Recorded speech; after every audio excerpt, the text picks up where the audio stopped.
So we have an interesting story coming from Vice News, and it has to do with former Bernie Sanders staffers like Chuck Rocha and Jeff Weaver and others, who after Bernie suspended his campaign, went on to go and form a super PAC. And as you know, myself and many others, we did not like that decision. We knew that not only did Bernie Sanders reject super PACs, but that it was a spitting in the face of the entire movement of Bernie Sanders supporters, donors, campaigners, volunteers that believed in a world where the rich and wealthy and well-connected couldn't dominate politics over regular people giving small sums of money directly to the candidates that they supported.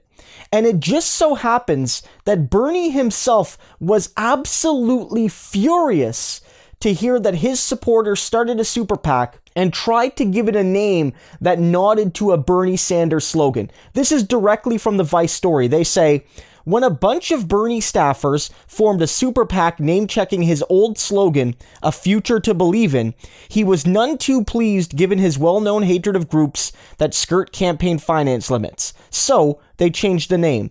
The group will now be known as America's Promise PAC. The change was filed with the Federal Election Commission on Tuesday.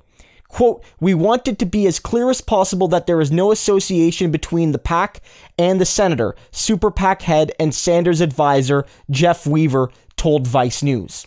That's very interesting because they had to know that they were trying to trade on Bernie's name, on Bernie's legacy, on Bernie's ideals. These people went on to try and form a super PAC, which Bernie and the vast majority of his supporters hate, and they tried to use a Bernie slogan. It was absurd to think that Bernie wouldn't be anything but furious to see this happening, to see this sort of thing go down in his name. And the Vice piece goes on to note that Bernie Sanders wasn't just a little ticked off, but that he used some rather colorful language when he heard the news. Quote, "The senator was informed about the creation of the super PAC before the paperwork was filed, and he was not happy about it," Sanders political spokesman Mike Casa told Vice News. Numerous other Sanders staff to use more colorful language to describe Sanders' reaction to the group. He didn't authorize it, he doesn't like super PACs, and he doesn't want it to exist, said one former Sanders staffer familiar with Sanders' feelings about the group. Quote unquote, "Bernie's pissed off." And I am too. These sorts of folks who behind Bernie's back must have been having this as a plan B because it was launched so quickly after Bernie suspended the campaign, are doing real damage to the progressive cause by creating this. Because now you know other people are going to use this as an excuse and say, well, Bernie Sanders' top staffers, they created a super PAC, so it's okay that the corporate neoliberals have super PACs too. Don't be hypocrites. When you know that Bernie rejects it, I reject it, other progressive media people reject it, the vast majority of Bernie people reject it, but it's still going to be used against us whenever in the future we criticize super PACs and the deleterious effect they have on democracy and on equality and on opportunity. This is such an awful move. And you've heard some of the stories, specifically about Jeff Weaver, regarding how he refused to listen to a lot of the young, diverse staffers on the Bernie campaign. A lot of people saying there needed to be more outreach to Black Americans. A lot of people saying there needed to be a more direct turn in attacking Joe Biden.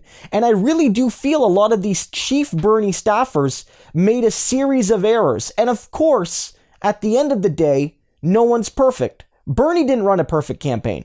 Ultimately, he's the captain, and if the ship goes down, he bears some of that responsibility. But it really grinds my gears to see Chuck Rocha, Jeff Weaver, others, Tim Tagaris in here as well, so quickly move from the man whose campaign was defined by Medicare for All, a Green New Deal, and an end to big money politics, move immediately into gosh darn big money politics. This is a really sad thing to see. And I know they changed the name, and I know they did that because Bernie didn't support this PAC, he didn't support this super PAC, but the fact that they would even try, The fact that people that were so trusted by Bernie would betray his vision so quickly absolutely, creates disillusionment within me. This is an awful thing to see. And this shows us that even within our movements, there are people that are not dedicated to the cause, that are latching themselves on to our movements, to our ideals, to our hopes and dreams, to make themselves richer, to give themselves more power, to give themselves more influence. And as soon as they sense an opportunity, they'll abandon us and go create a super PAC that's designed to wine and dine the corporate Democrat elite. I've had enough of it. And I know that a lot of us have as well. And I think that while we have to salvage what we can from the Bernie Sanders movement, we're seeing in these moments that not everyone within Bernie's campaign and inner circle is actually going to be a part of the future of our progressive movement forward. And I think it's better we see that now than later.